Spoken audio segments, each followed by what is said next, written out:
Youth అందరూ కూడా ఈ నిరుద్యోగ వృత్తి కార్యక్రమంలో భాగంగా కలెక్టర్ ఆఫీస్ కాడ అందరూ కూడా ధర్నా చేయడం జరుగుతుంది. వైసీపీ అభిమానులు కానీ నాయకులు కానీ కార్యకర్తలు కానీ ఆ యూత్ పోర్లో వాళ్ళకి మనం సపోర్ట్ చేయాల్సిన అవసరం ఉందని కూడా ఈ సందర్భంగా తెలియపరుచుకుంటూ చంద్రబాబు నాయుడు గారు చెప్పారు,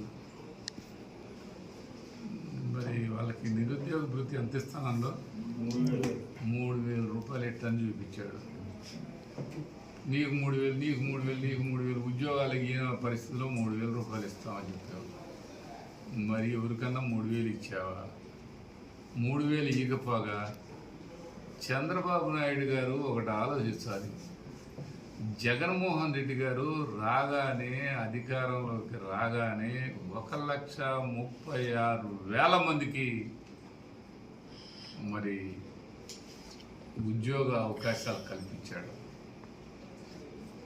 ఆ 6,000 మంది కన్నా మీరు ఎక్కడన్నా కల్పించారా? 1,30,000 మందిని పక్కన పెట్టు.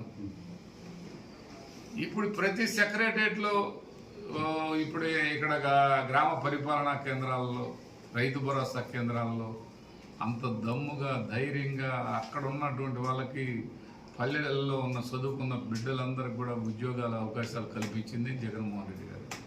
వాళ్ళకి అందుబాటులో ఉండి ఉద్యోగం చేసుకుంటారు.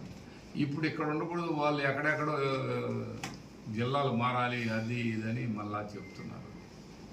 మరి ఆ రోజు ఇవన్నీ కనిపించే 1,36,000 ఉద్యోగాలు ప్రభుత్వ ఉద్యోగాలే కదా.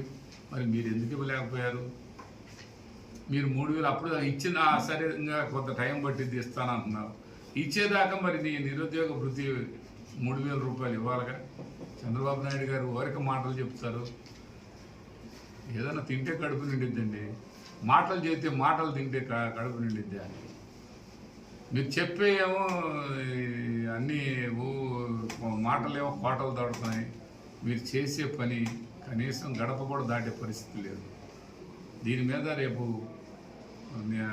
నిరుద్యోగ వృత్తి మీద, ఫీజు రియంబర్స్మెంట్ మీద ఇవన్నీ కూడా యూత్ పోరు ఏర్పాటు చేస్తున్నారు కలెక్టర్ ఆఫీస్ దగ్గర. అలా ధర్నాలో అందరూ కూడా మన వాళ్ళందరూ పాల్గొనాలని వినుకొండ నియోజకవర్గ వైఎస్ఆర్ కాంగ్రెస్ పార్టీ యూత్ కానీ యూత్ విభాగానికి సంబంధించిన వాళ్ళు, పార్టీ నాయకులు, కార్యకర్తలు కూడా రావాలని మనస్ఫూర్తిగా కోరుకుంటూ రేపు దాదాపుగా 10ంటికి అలా అక్కడ చేరుకునే విధంగా రావాలని అందరికి కూడా పిలుపునివ్వటం జరుగుతూ ఉంది.